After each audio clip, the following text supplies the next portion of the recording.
Hi friends, எல்லோரும் எப்படி இருக்கீங்க? Good morning. இது வந்துட்டு பார்த்திங்கன்னா மெரினா பீச். சும்மா வாக்கிங்காக போயிருந்தோம். ஸோ பாருங்கள், இதுதான் நம்ம ஏர்லி மார்னிங் எல்லாம் க்ளீன் பண்ணி பெருக்கிட்டு இருக்காங்க. பார்க்க ரொம்ப அழகாக இருந்துச்சு. ஆக்சுவலாக டைம் வந்து எக்ஸாக்டாக வந்து 4:30. ரொம்ப நல்லா இருந்துச்சு. ஸோ அதுக்கப்புறம் முடிச்சுட்டு என்ன பண்ணோம், சரி இவ்வளோ தூரம் வந்துட்டோமே, நம்ம ஃபிஷ் வாங்க போகலான்னு சொல்லிட்டு காசிமேடு போயிருந்தோம். அங்கே போகும்போது பார்த்திங்கன்னா வந்துட்டு ஃபிஷ்ஷு ரொம்ப வந்து டிஃப்ரெண்ட் எக்ஸ்பீரியன்ஸாக இருந்துச்சு எங்களுக்கு. ஆக்சுவலாக இது பார்த்திங்கன்னா அங்கே போயிட்டு ஃபிஷ் எல்லாம் பார்த்தோம். அப்படியே போட்லேருந்து வந்துட்டு இருந்துச்சு, ஃப்ரெஷ்ஷாக வந்துட்டு இருந்துச்சு. பின்னாடிலாம் பார்த்தா அவங்களுக்குலாம் தெரியும். போட்லேருந்து வந்துட்டு இருந்துச்சு. அப்படி அப்படியே என்ன பண்ணுறாங்க, ஏலம் விடுறாங்க. அதை ஒவ்வொரு பெரிய பெரிய மீன் இப்போ ஏல விடுறாங்க. இந்த அம்மாலாம் ஏல விட்டுட்டு இருந்தாங்க. நல்ல பெரிய பெரிய மீன் பாருங்கள், நல்ல பெரிய பெரிய மீன்.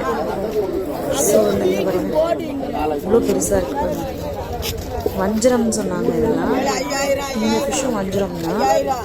ஸோ அதை போய் பார்த்துட்டு சரி நம்ம மெரினா பீச் வரைக்கும் வந்துட்டுமே, சரி நம்ம இங்கே பார்க்கலான்னு சொல்லிட்டு அப்புறம் நாங்கள் என்ன பண்ணோம், சும்மா பெரிய எறா ஒன்று, சங்கரா மீன் அந்த மாதிரி வாங்கிட்டு நாங்கள் வீட்டுக்கு வாங்கிட்டு வந்துட்டோம்.